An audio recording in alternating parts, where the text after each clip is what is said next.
కర్నూలు నగరంలోని ప్రభుత్వ క్వార్టర్లను యొక్క కూటమి నేతలు కబ్జా చేయడానికి పన్నాగం పన్న పరిస్థితి. ఈ నేపథ్యంలో వైఎస్ఆర్ కాంగ్రెస్ పార్టీ ఈ అంశంపై మాట్లాడేందుకు సిద్ధమవుతున్నారు.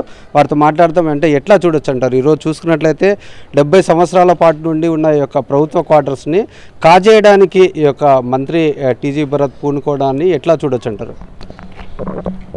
కూటమి ప్రభుత్వం ఏర్పడినప్పటి నుంచి, ఎందుకంటే చంద్రబాబు నాయుడు ఒక తిట్టిన పై స్థాయిలో అప్పుల కొరకు వెంపర్లాడుతూ వచ్చిన 15 నెలల కాలంలో 1,91,000 కోట్ల రూపాయలు అప్పులు చేసినటువంటి వ్యక్తి.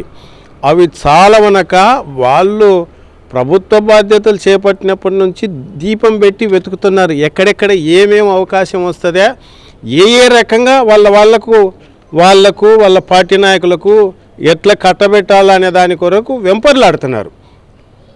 నిన్న విశాఖపట్నంలో వాళ్ళకి కావాల్సిన వాటికి అందరికీ ఎకరా 99 పైసలాగా కట్టబెట్టినటువంటి పరిస్థితి.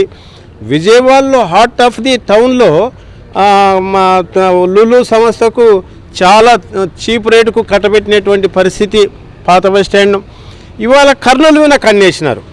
అంటే ఎక్కడెక్కడైతే ఆ రోజున జగన్మోహన్ రెడ్డి గారు రాజధానులుగా డెవలప్ చేయాలి, ఆ ప్రాంతాలు డెవలప్ చేయాలని చూసినాడు, ఆ ప్రాంతాల మీద కన్నేసినారు. ఇవాళ వాళ్ళ దృష్టిలో కర్నూలు పడింది.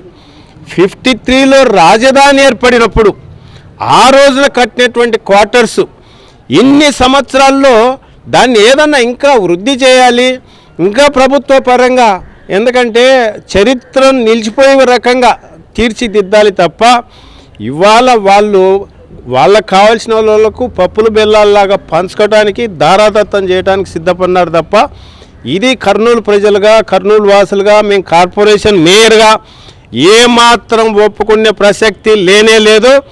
మమ్మల్ని అయితేనే వాళ్ళు సందర్భంగా ఒకటి క్వశ్చన్ చేస్తారు. ఒక విషయాన్ని చెప్తాను.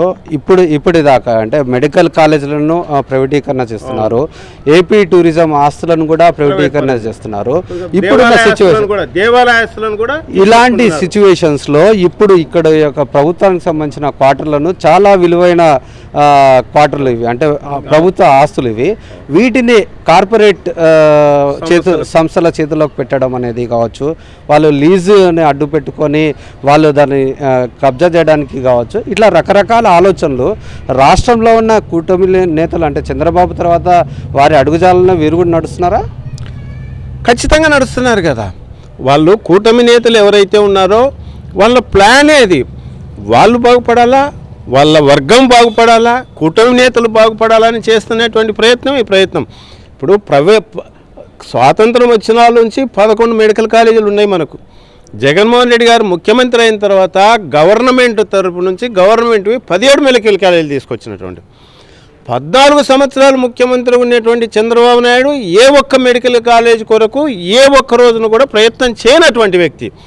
ఇవాళ తెచ్చిన మెడికల్ కాలేజీలను కూడా ప్రైవేట్ పరం ఎలా చేయాలని చూస్తున్నటువంటి వ్యక్తి చంద్రబాబు నాయుడు. అందరం గమనిస్తున్నాం, చూస్తున్నాం.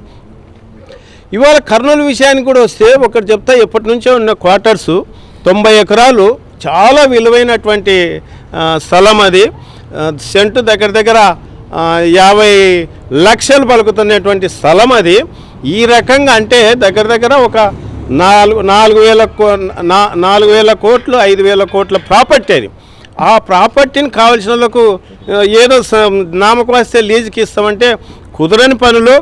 మేము ఒకటే చెప్తున్నాం, నిజంగా శిథిలావస్థకు చేరినాయి, మీరు రిపేర్ చేయించగలిగితే పని లేదు, దాన్ని ఇంకా గవర్నమెంట్ పరంగా గవర్నమెంట్ ఆఫీసులన్నీ ఒక చోటుకి చేర్చే విధంగా అందరికి కన్వీనియంట్గా ఉంటుంది.